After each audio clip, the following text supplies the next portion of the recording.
Harsh truths about dating. Let's go. So today,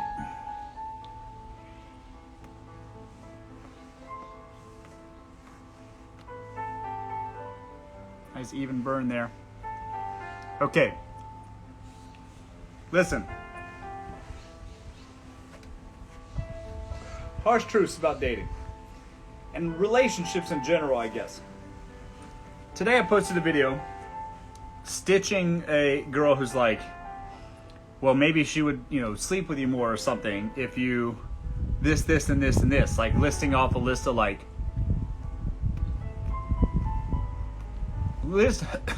listing off a list of qualities that would be like, here is what you can do to get her to sleep with you more.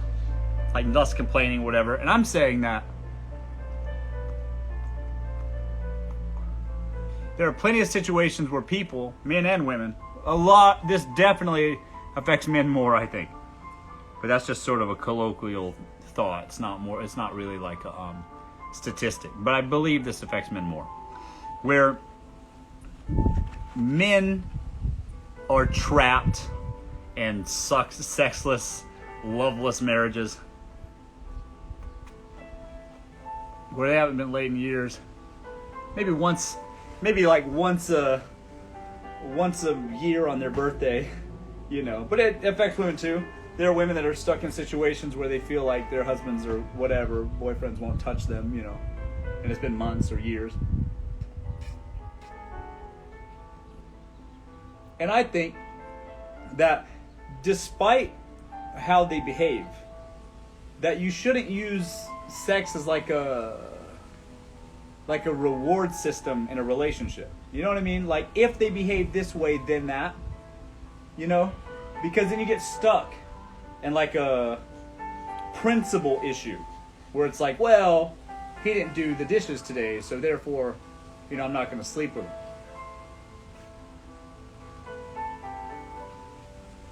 And I think that that's like a bad way to look at it, But what I do know, factually, is that if there is no intimacy, physical intimacy, in a relationship, it is absolutely the doom. It is the fast track to doom. The relationship has ended. Now you guys are just in limbo or whatever.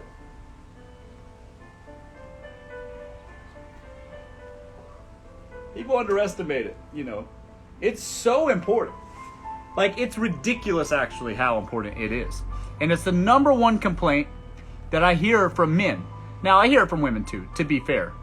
I also do hear it from women. However, it seems to be disproportionately men. That makes sense. Again, I'm sure you guys have heard of this a lot. Limbo but comfortable. Yeah, maybe. It is comfortable. Companionship is comfortable. But there's still more than to relationships than companionshps. It's complex, because people are complex. So, my point is, and this is the point, don't use sex as a reward system to get what you want, emotionally speaking, out of a relationship. It should just always be a part of it, more or less. Now, maybe you're repulsed by your partner and you're angry at them or whatever, and therefore you don't feel like having sex with them. That's fine. That's different. But what isn't dope is when somebody is leveraging it or using sex as a weapon to control people in a relationship. Ugh. Why would you want to be with anybody who thinks in that capacity? Man or woman.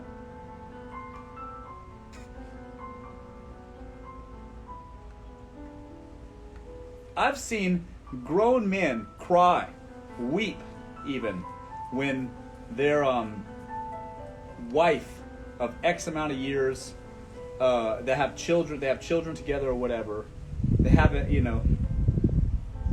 given them any knowledge in the last couple of years, plural.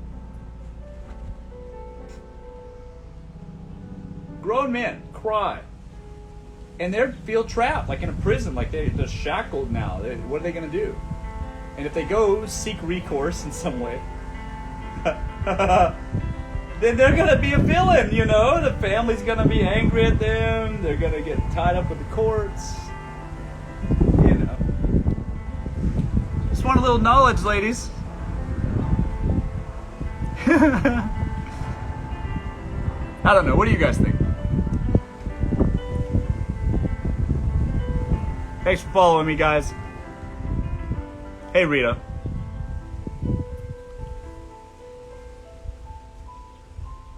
Hang on. Yeah. Is your brother Justin? No, I've gotten that a lot, though, because we have the same, last name. I agree with you. I know, Sandra. I agree. Here's the answer. Sex should not be used as a weapon by either party in a relationship at all. At all.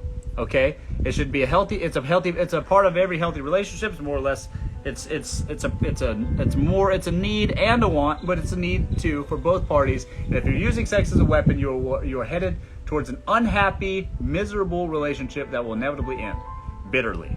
And so it's just best to, consider the partner's needs and communicate your issues with them and not withhold it so that they are having to behave in a certain way to get any sort of intimacy out of you. That's the wrong way to do it. The right way to do it is simply just talk to each other, man, Jesus Christ, and don't try to weaponize sex. There you go. Rhea says, imagine if this was your husband. Rhea, I would say that it would be a fucking blessing for somebody to be a wife to me. Blessing. Because I understand this shit. Really, I do. Talking about healthy relationship. Yes, sex is a big part of a healthy relationship. Of course it is.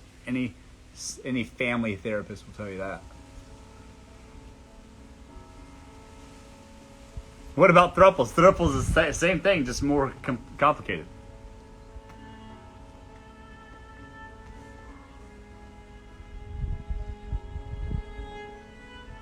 Rare to see someone effortlessly saying so little while saying so much. Communicate, mind blowing. Right, I try to be concise and clear. That's the point. If you can say it clearly, then it's easy, The answer is, guys and girls, don't withhold sex as a means to control your partner. Right? Fair, plain, simple, easy. The way you control your partner is by communicating the things that help you both grow together. So simple. In theory. Way harder in practice, actually. But that being said, that's what relationships are. They're fucking difficult. That's why when you get married, you vow to be together for better or for worse.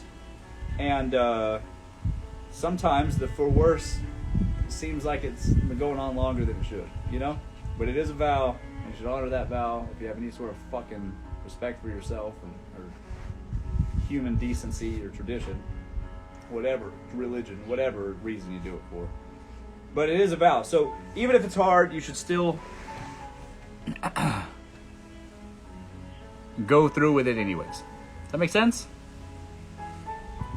Yes, they are. Wow.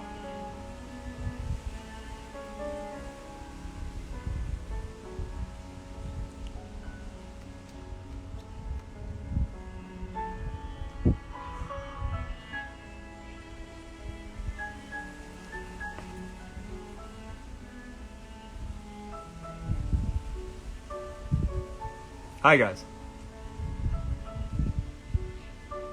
I think everyone should think they can improve themselves. Oh, yeah.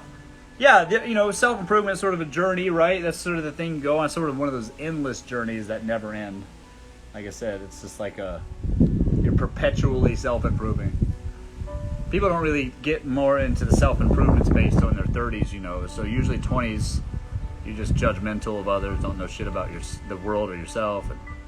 But eventually you grow up and evolve and you start, becoming more conscious of yourself and all of your shortcomings and probably how shitty you are. And then you start going down the road of self-improvement, sort of, in an effort to shore up those shortcomings. You a therapist too? No. But I just think I have common sense, Like, I do understand people, but I just think I have common sense too. And luckily for me, this is a God-given talent. I can articulate that shit to you guys. Hello from Texas. Hello. Yep. Communication, accountability, self-improvement. Agreed. Self-improvement is a tough and arduous journey that a lot of people don't like dealing with because it forces you to hold up a mirror to yourself and how rough around the edges you are, let's say, and to polish yourself, how to marble, become the David or Aphrodite or whatever it is you aim to become. You have to spend years and years dealing with your shortcomings and kind of realizing that you're not that great, but you could be. And that's hard, especially when another person's involved. That's the real life lessons. That's what I'm saying. How do you know if a man truly likes you if he's extremely shy? I don't know the context, Daisy. Do you mean he's shy with you in a relationship, like he's your boyfriend and is shy, or he's just some guy you don't know and he's too shy to talk to you? What's the context here, Daisy? I have an answer for you either way, though. Yes, sir, exactly. Hold on. Instagram, I'm not ignoring you.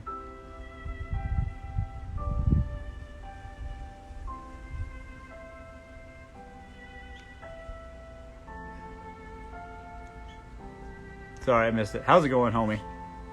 It's going well, Beth. How's it going with you, homie? That music is beautiful. Thank you.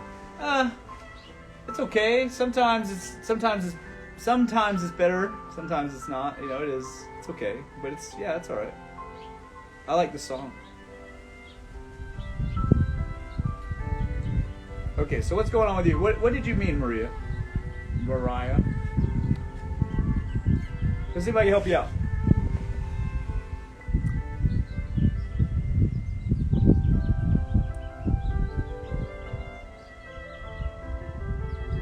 How do you even know a man truly likes you? Daisy. Are you still here, Daisy?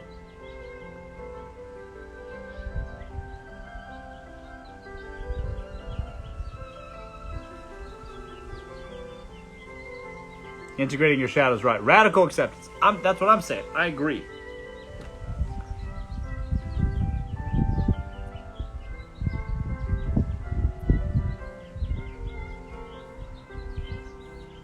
I don't know what you're saying, ILD. Why, Miss Rose? We have a lot of haters on this live. Do I? How's your day been? It's been going great. Interesting chat. A lot of different perspectives here. Took a girl out last night. We went to dinner. Had a good time. She said she wanted to hang out next. Oh, next week. Great. Good for you, man. Happy for you. This music sounds like a wedding. Oh, yeah. I think in the rotation of songs that play on Pandora or whatever, sometimes they throw in music that might be at a wedding, yes. My ex and I agreed to start dating again, so that's that. Oof. We broke up 6 years ago, and we had a long talk about it, and so we're going to try again. Well, typically my advice is, don't look back, look ahead, but, I really and truly wish you well in that. Truly.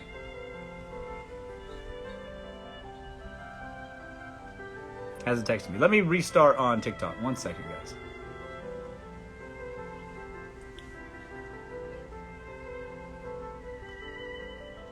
Was a huge part of our business. Sorry, let me restart here.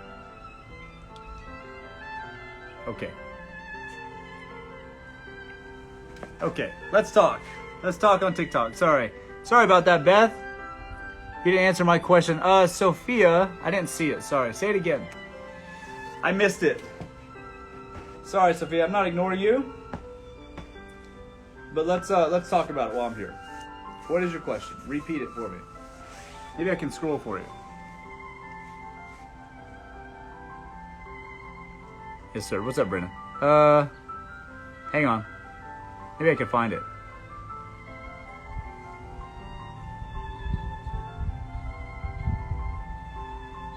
Sophia, I missed your question. I didn't see it. Hey, good looking. Hi, guys. Hello, TikTok. Welcome back. TikTok Live. Harsh truths about dating. Let's get it.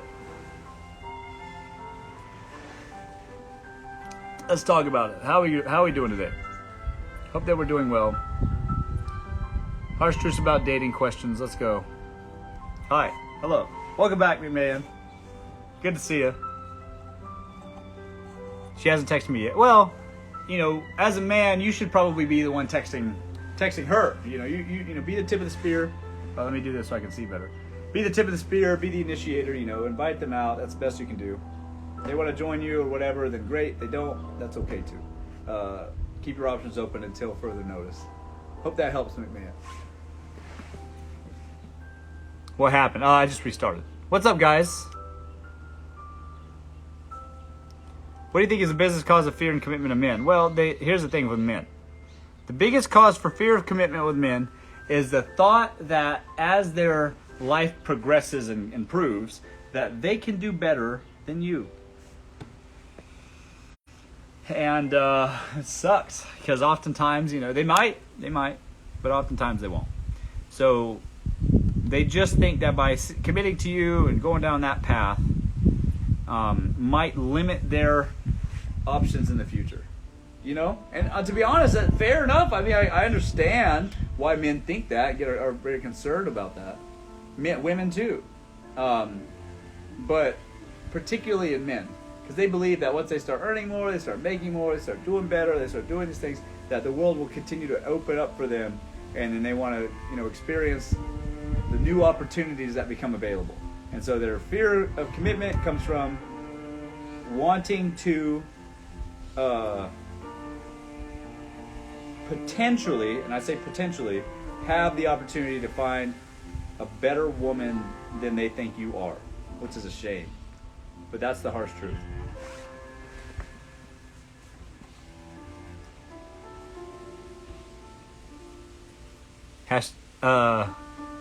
F corporate America. I've heard that one before. And to some degree, I agree with you. Okay, hang on. Sorry, I don't want to ignore you.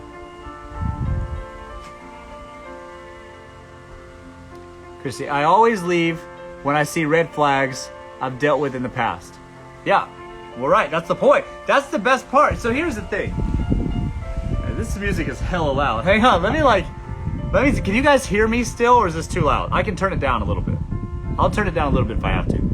Guys, on TikTok, if you double tap the screen like this, a bunch of hearts will appear, and then a little power bar will appear under my name, and it goes and explodes. Check it out. New feature. Check it out if you haven't seen it yet. It's pretty cool. Okay, let's answer the question. It's good. Okay, I can hear you. Great. Good. So what was the question? The question was, there's no way the guy doesn't have baddies in the house. Yeah, well, I do all right. You look like you're going to a polo event. Yeah, it's very Ralph Lauren looking today. I hear you. Do you think a player or cheater can be changed? Well, here's the deal. Especially the guys that are young guys that are like, you know, players and cheaters, typically players and cheaters or whatever. They might be that when they're young, when they don't have like a whole lot going on. But let me tell you something. As a man, as you start getting older and more invested in things in your life that are more important than just chasing girls all the time, you'll have less time to go and pursue women all the time, because texting, meeting up with, dealing with women, all this stuff, multiple women, is very, very time consuming. It's a lot of energy. It's a lot of time. You got to be on it when you're on it. It's got to be fast, you know. So if you're the kind of guy that's getting older on and into his life, and you're sitting there texting a bunch of girls all the time, I think loser. You're a loser because you're not busy enough. So if a guy who might have been a player, cheater, or whatever in his 20s, because what is a guy doing in his 20s? Fucking go to the gym? You know, that's about it. You know, a job, the gym, that's all. There's no dimension there. You know, they're not moving towards like some community-driven goal or whatever. It's just, they're very one-dimensional when you're young. So those guys might be players and cheaters at the beginning, especially when they think that they have to be with you in order to sleep with you or whatever, and they want to pursue some other thing. But when they get older and start doing actual things that matter, who has the fucking time? Who has the time to be like, oh, what's up, girl? Oh, what's up, girl? Hey, what's up, girl? You don't have time for that shit. You're way too busy. So do I think that men can evolve and not become such a cheater or, let's say, philanderer in general? Yes, but it's only because they focus themselves on something that are far more important than simply chasing girls. Not saying that they won't have instances of infidelity in the future, because they might. But I think that they'll be far more focused on creating than chasing down girls for basically no purpose. You end up just wasting a bunch of time and money. So I don't know. I think that men can evolve. Yes is the answer. They can change.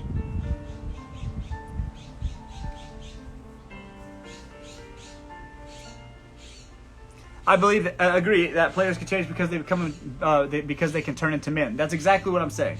A player could change if they start to have things in their life that force them to focus on more important things of value. Then yes, they can evolve. Let's say, not saying that they won't always maybe want, but they can evolve and focus on prioritizing things. So yeah, and a part of adopting being a man, in a metaphorical sense, it's like you start bearing responsibility for things that occupy your mind, thoughts, your energy, your focus, and so on.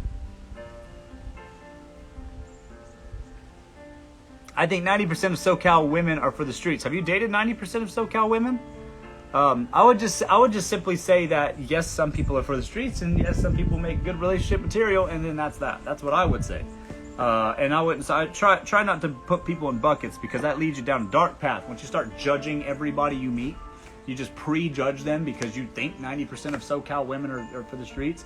Then therefore, every interaction you're gonna think there's 9 out of 10 of these girls that I talk to are for the streets. It's like that's not how life works, and you're sort of creating this dark, incorrect overgeneralization that is fucking up your mind. How about that? Instead, just kind of, I think to just approach things optimistically and set no expectations, and you'll be better off for it. Speak. Hello. Preach. Hello.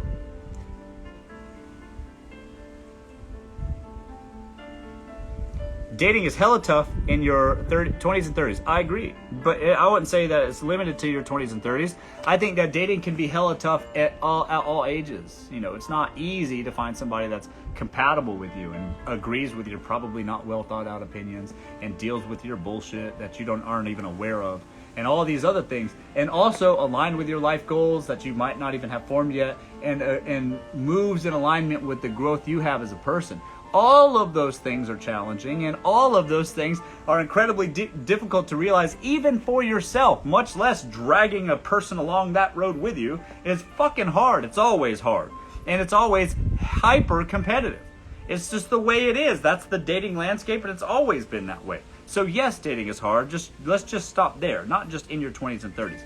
But some interesting statistics for you. 90% of relationships end in their 20s that are started in the 20s, because again, you're going down this road of learning who you are and what your place is in the world, and oftentimes that's not clear to you in your 20s. So it's like a real gamble to align yourself with someone in your 20s that will probably grow with you. Maybe they will, but they probably won't.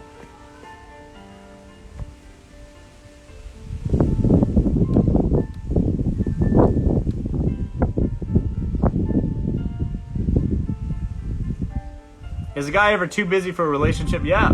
But also I think that men make time for what they want to make time for. You get what I mean? And if you were it, sis, he wouldn't be too busy for you. So my advice is keep your options open.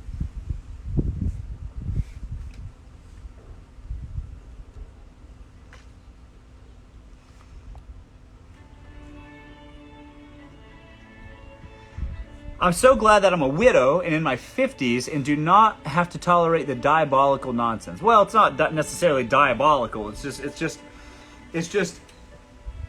the pursuit of self-interest, right? And both parties have this, yeah? And I'll tell you a story. My mother, I was raised by a single mom. She had two boys. I was raised by a single mom. She had to do what she had to do, uneducated. She made something of herself enough such that we could live and survive, adequately or whatever.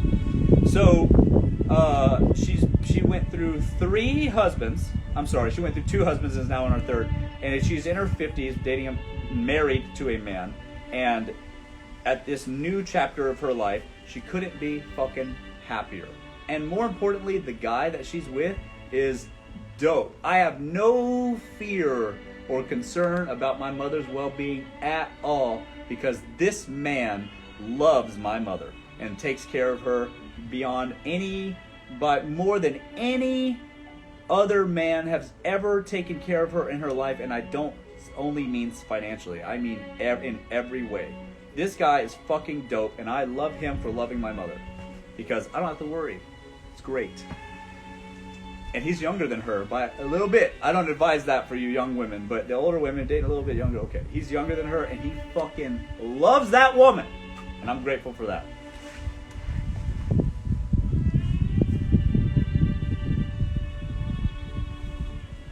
Hello, guys.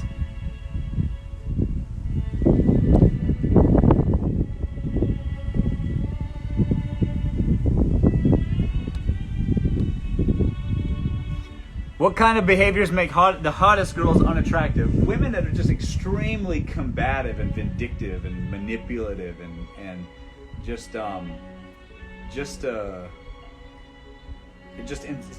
are some women that they can't even help it. It's just who they are, but they can just be insufferable. Men can be that way too, but in a different way. Well, a lot of women get frustrated with men, particularly ones that are lazy, don't contribute to anything, have no empathy or care for anyone else but themselves, and women get very frustrated with that. And so that's on one side.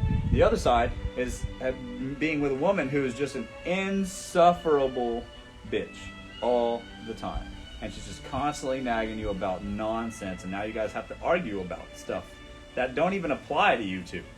And some people just like that. This is how they are. They love stirring things up, being in the drama. Even if a girl's a 10, if she acts like that, it's not worth it to live miserably, unless you love it. Some people love it. Some people, I'm fighting my girl, she said this, I can't believe she would do that to me, da-da-da. But they keep going back, so they must secretly love it. But to me, that answers I hope that answers your question. Here for the music and the scenery. Me too. Let's see here. You got Ruid of the rating system. I don't know what that means. What would you do if you date someone who's religious but you aren't? Well, Manny, the answer is you're going to have to adopt that religion, particularly at the altar. If a girl's religious, you're getting married in that church.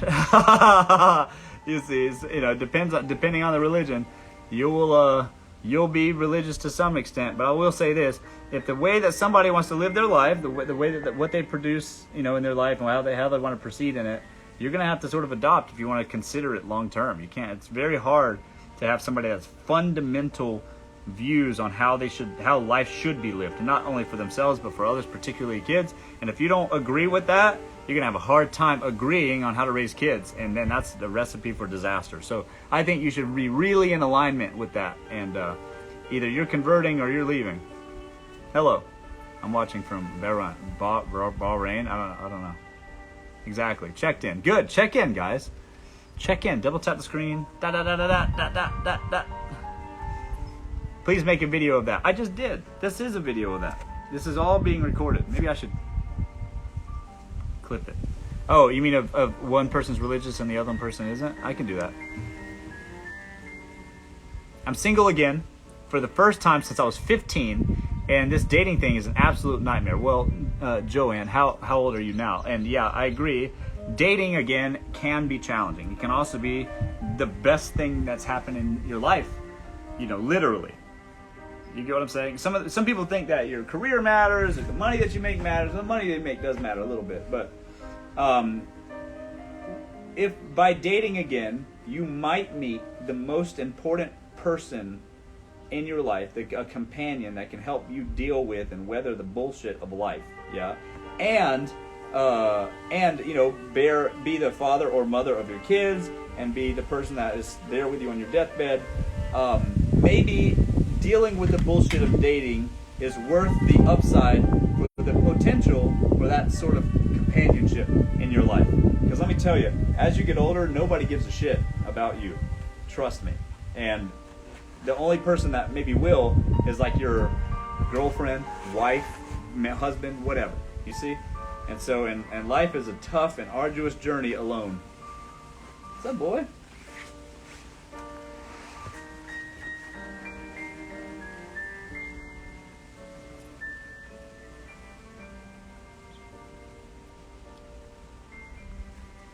What's your advice for someone who's starting over after 4 years of being single? I'll give you my advice. Here's what you shouldn't do. You shouldn't sit at home, be upset, thinking about your past relationship, considering the loss of having had somebody great, whatever, and then now you don't anymore, and now you're lonely, now you're on your bed, upset, and immobile. Okay? That's what you shouldn't be doing. Instead, what you should be doing is putting yourself back out there. You gotta put yourself out in the world. You gotta establish a social circle that actually leaves their house and that engages in social activities. And you gotta make friends again, and you gotta put yourself back out there. And yes, I know that's hard. I know it's a bit difficult or whatever. Believe me, I agree. It's hard. It's really hard. But the upside is that you'll have some semblance of a life again, and you'll be far less depressed thinking about the loss of your previous relationship. Does that help?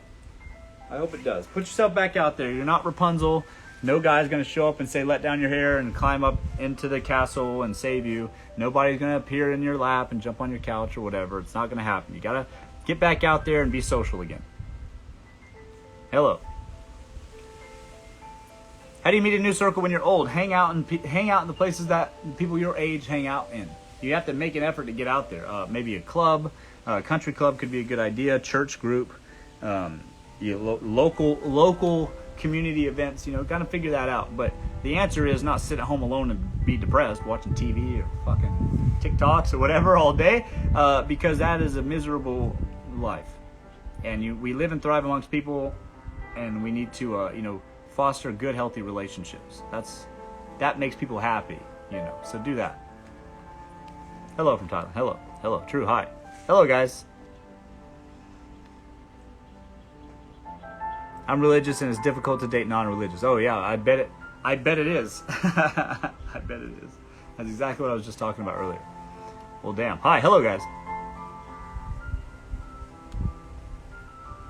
What's your opinion on women coming forward to ask a guy out? Okay, I'll give you that. Sometimes it's very difficult for women. A lot of women are very self-conscious and insecure, so it's hard for them to go and talk to a guy, take on the masculine role of being the initiator. What women typically do is they kind of they're masters of positioning. So what that means is that you might see a guy you want to talk to or you're interested in whatever, and you just position yourself physically so that you're sort of nearby them, so that you creating the opportunity for them to talk to you, you see. And I mean really close by. You see a guy you like at a bar or whatever, next thing you know, if a girl likes you, you'll look over and whoop, there she'll be. You know what I'm saying? She'll be close, real close, creating that opportunity. So, but I will say this, if you have the gall to go talk to a man that you're interested in, more power to you. And furthermore, men would appreciate it, because men are completely oblivious to women's advances. They have no idea. Men are so stupid when it comes to social cues. They have no idea. So they really, really, really would appreciate a woman making it super clear that she's into a guy. It's almost so uncommon that it's scary a little bit. The guy's like, "Ooh, why are you coming on to me? What's wrong with you?" It's almost off-putting a little bit. But it will still be appreciated because at least he knows that there's interest. Does that make sense? Because a lot of guys do not know. They don't know.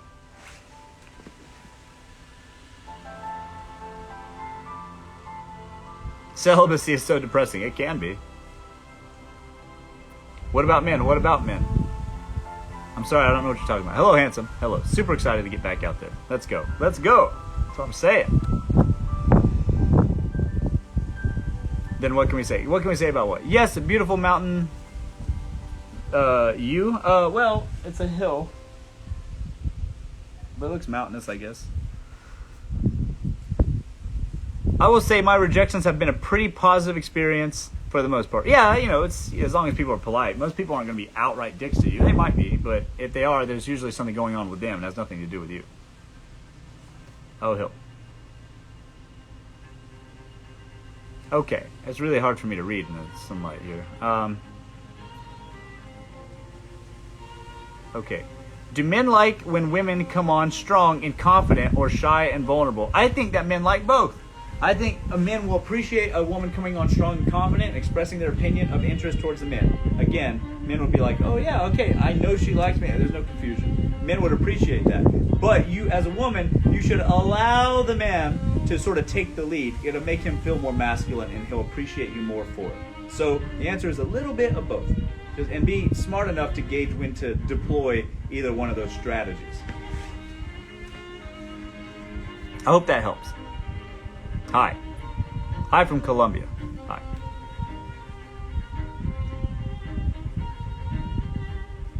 What state are you in? I'm in California. I live in Beverly Hills. And do I golf? I'm really bad at golf. I played tennis in college, but I'm really bad at golf. And I'm not necessarily sure I want to get better at golf. Maybe I should. I don't know. I'm on the fence about that. Hi, guys.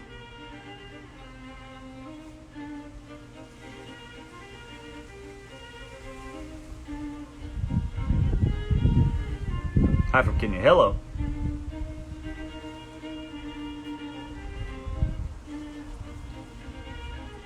What if you think you've made your intentions clear, and he's not reciprocating?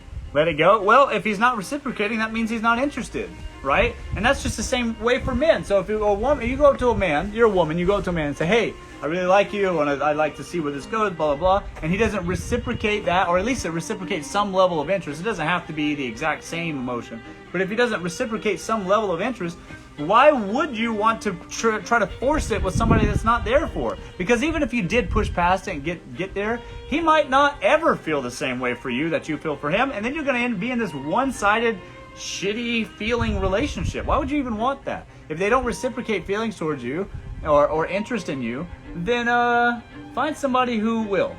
That's my advice.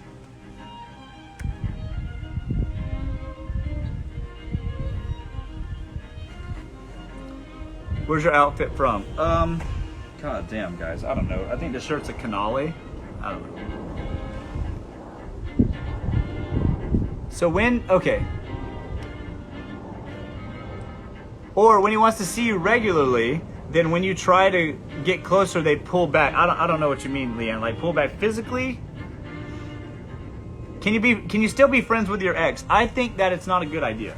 Because there's always going to be sort of that tension, you know. I think that some people can be friends with their ex, particularly if they're like an ex-wife or you have kids with or whatever, and you guys have like split, and for the sake of the kids, you guys get along, and over time you can kind of rekindle a friendship, a distant friendship, but like a friendship and appreciation for one another. But oftentimes there's so much bitterness, you guys know too much about each other, and it's not the greatest to try to continue to foster a relationship with the ex after the relationship with the ex has ended. I think it's better to just rip the band-aid off, and you'll feel better because then you can have a clean start, new chapter.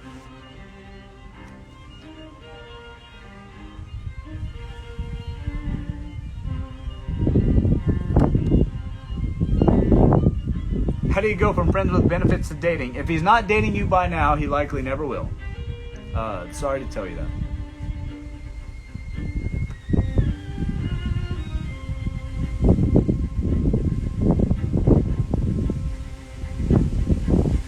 Try golf.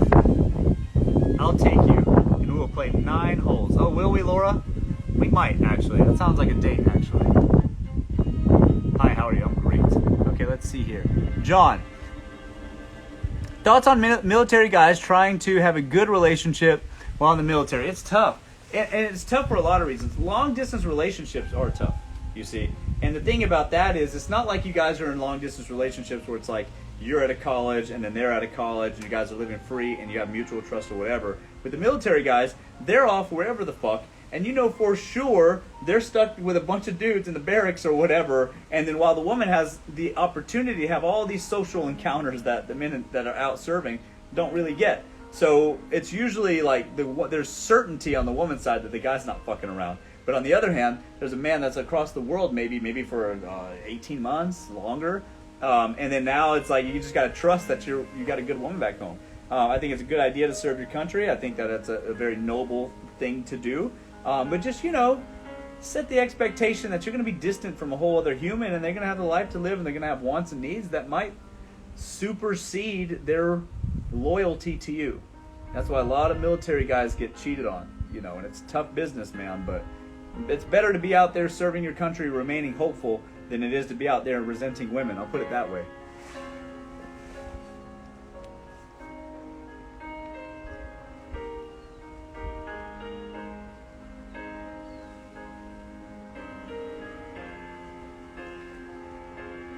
What's your opinion on the Rise of the Lonely Men article? I haven't read it, but I know what you're talking about. They want to see you, boy. I know what you're talking about. In general, there's a sort of it's an epidemic of lonely men that are, going years and years without sort of any sort of intimacy from a woman.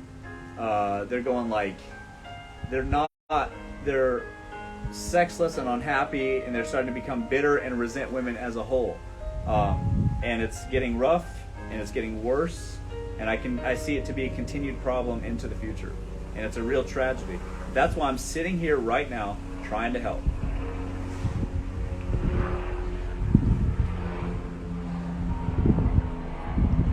Hi, hello.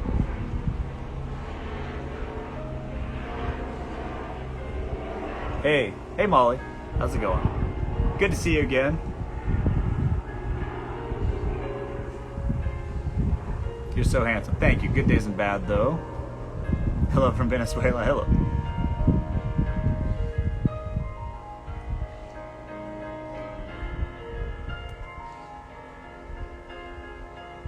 Hello, guys. Beautiful location. Yeah, I'm in Beverly Hills, Los Angeles, California, Southern California. It's like 78 degrees, sunny. It's a nice day out. Okay, sorry, I'm trying to follow. Let me read, boy. Hello, guys. Hi, guys.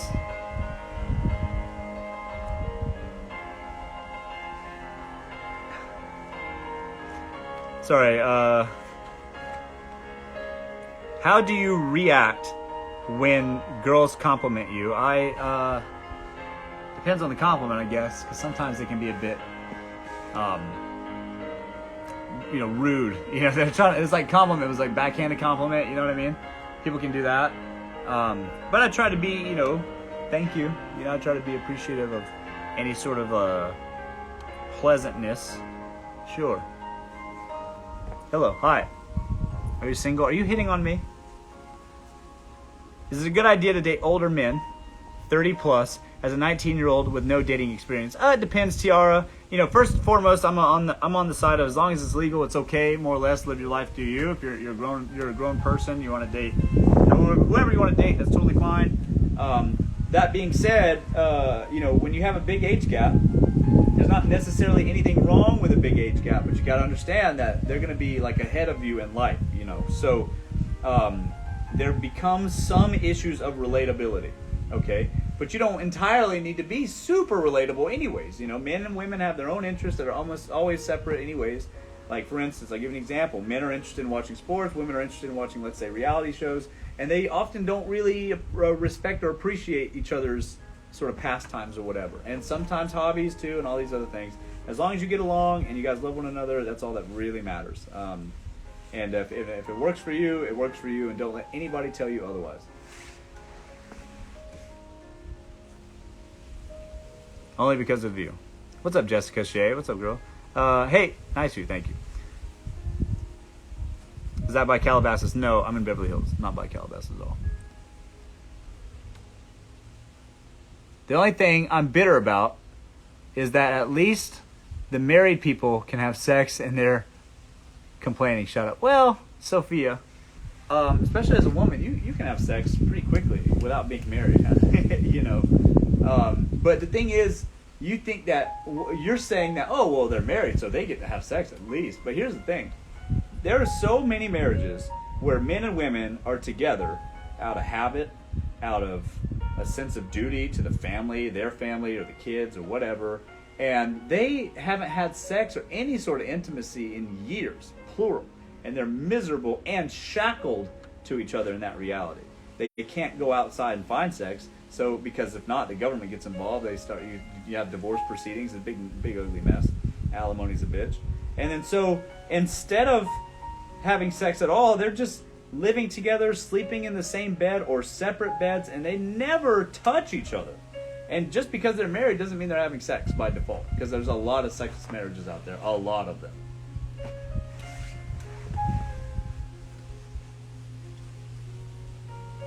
I'm watching you on TikTok too. Great. That's dope. Are you related to Justin Hartley? No, I'm not. Why are you single? Choice. Thank you. No problem. That's horrible. It is. Dating as a first responder is so hard, but then we are labeled if we date other responders. Yeah, you probably shouldn't date other responders. That be, just in general. But first responders, yeah, you're always on call, you're always on duty, more or less. I get that. It can be a challenge, but that doesn't mean you shouldn't try. And I think a lot of people at least respect what you're doing and appreciate, and some people will appreciate and understand. Hello, guys. Oh, wait. Karma Sutra. I strongly recommend. Yeah, maybe you'll have to show me sometime.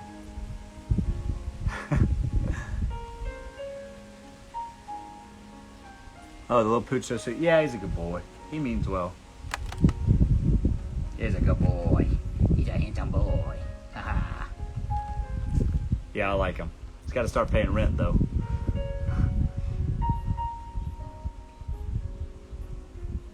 What's up, guys? Marriage sounds depressing. It can be. My mom was an RN for over 40 years. I understand medical. See, there you go.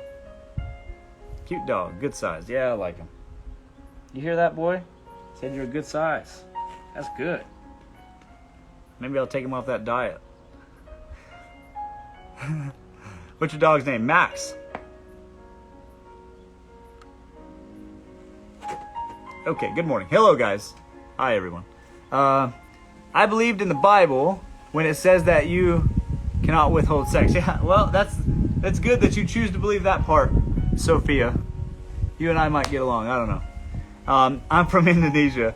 Hi, guys. Hello, guys. Hello, everyone. He's lovely. Bless him. Yeah, he's all right. I like him. Okay, guys. I got to wrap it up here. Hello. Hello, guys. All right, listen. Thanks, everybody, for joining me. I got to get going. It's been that time. It's been my time. Listen, all of you, right now, don't forget, add me right now on TikTok. I'm going to cancel the live, so do it this second. 5 seconds. I'm going to close off the live. Let's talk again tomorrow, okay? We'll see you guys next time. 5, 4. Add me on live while you can. All right, thanks, guys. Bye-bye. All right, we'll see you. Oh, wait, I have to close.